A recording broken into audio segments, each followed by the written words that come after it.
Уважаемый жюри, меня зовут Аял Захаров из 7 класса школы номер 17. Моя руководительница – это Наталья Титовна. И мой доклад называется «Якутская корова. Богатство народа Саха». Цель – изучение истории ввоза гликонной породы, сохранение и примножение породы, актуальность пропаганды примножения ткани породы. Новизна.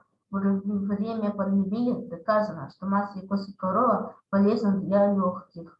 Методы изучения, опрос, интервью, сравнение, данные из интернета периодической печати. Причина, по которой я выбрал эту тему: я каждое лето провожу в деревне у бабушки, помогаю во время сенокоса. И я заметил, что наши коровы отличаются от других. Я задался вопросом, а бабушка ответила, что это якутская порода коров.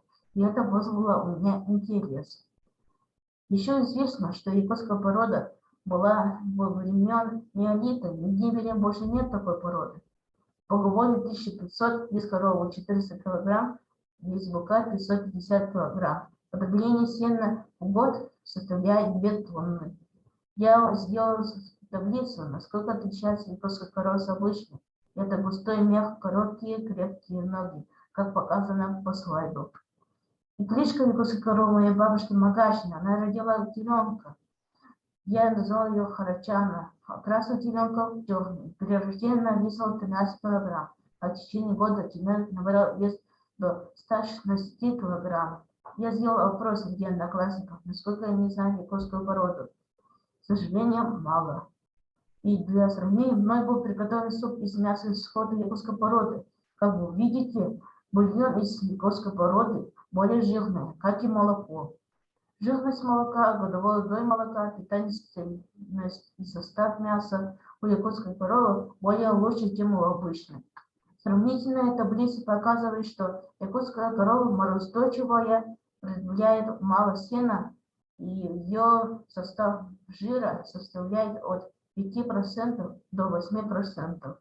Мы с мамой позвонили ученого Чамчаева. Он рассказал, какова полезность молока якутской породы. Она может и сопротивлять коронавирусной инфекции, как и масло. Она обладает высокой жирностью и витаминов.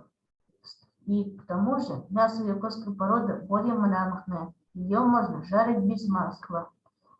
И после изучения якутской породы я пришел к следующему выводу, что якутскую корову нужно пропагандировать, чтобы она распространялась по весь мир и сохранилась.